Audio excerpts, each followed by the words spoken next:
You pick Enigma. You are thinking about rushing a blink dagger. But wait a minute, don't do that, you silly scrub. Your hero is worth more than just a black hole. When you pick Enigma, you are probably imagining this, when you should be thinking of this.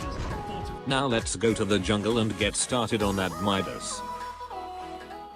Ladies and gentlemen, my name's eSports Money, ZSM, Mac10, whatever you want to call me, and welcome to my guide to jungling Enigma.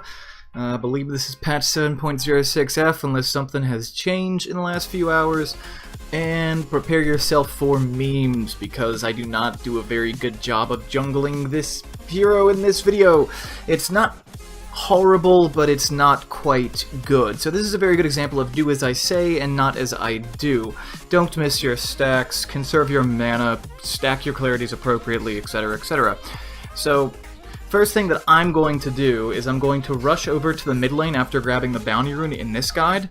In a real match, I probably would be towards the off lane bounty rune. I would not grab the bounty rune, and I would move down to deny the middle creep much sooner. And the idea here is I'm going to deny a range creep to give my mid the advantage in his lane while also doing my jungly Enigma things.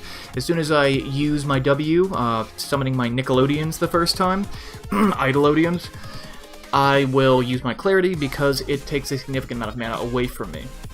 One thing to note about your Eidolons is it takes 6 attacks. On the 7th they duplicate, and they will not duplicate again. So if they've already duplicated once, they cannot duplicate it again, which means that the total amount of Eidolons that you can have starting out is 3 multiplied by 2 is equal to 6 plus your hero. And then if you have the talent, that would be 11 starting, and then multiply would be 22.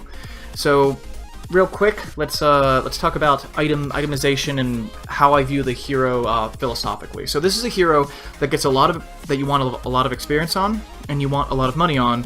And typically people think about him in terms of getting a blink dagger and high-end boots, like boots travel, and then just being a black hole machine, getting Aghanim Scepter, getting Refresher, getting Octarine, and just focusing on being a good black hole.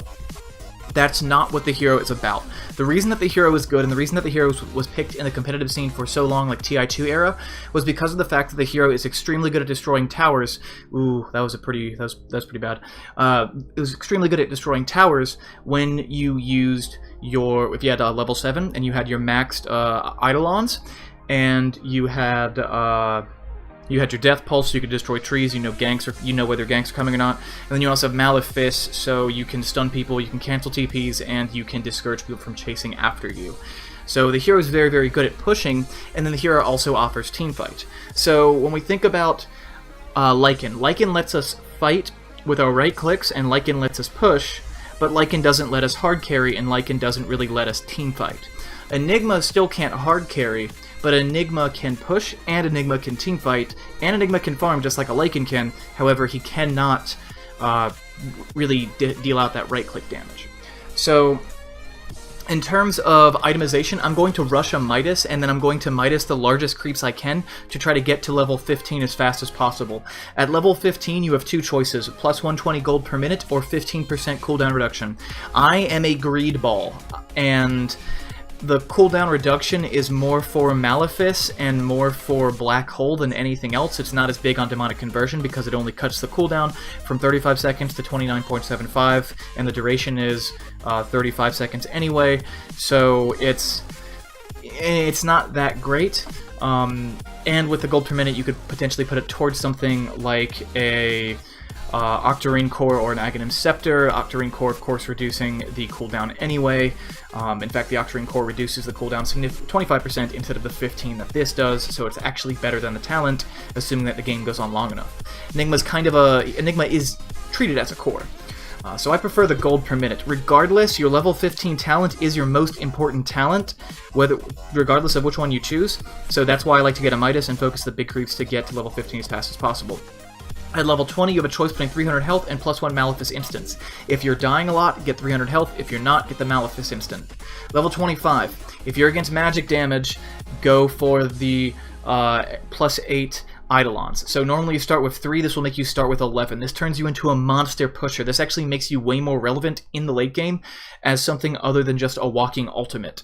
So strongly consider going for the +8 demonic conversion Elodians, especially if you have your mech. Another thing is, I've kind of talked about not being a walking black hole. Get a mech as soon as possible, because the mech will allow you to teamfight much better and will allow you to push much better. It's not necessarily there to help you win a team fight. It's to force your enemy into not taking a fight with you. It's to discourage them from walking into your mech and your black hole and your Elodians with your teammates when you're pushing into towers so you can take them. I'll see you next time, guys. Don't forget to hit those like and subscribe buttons if you like this content. Seriously, why do you even watch this guy?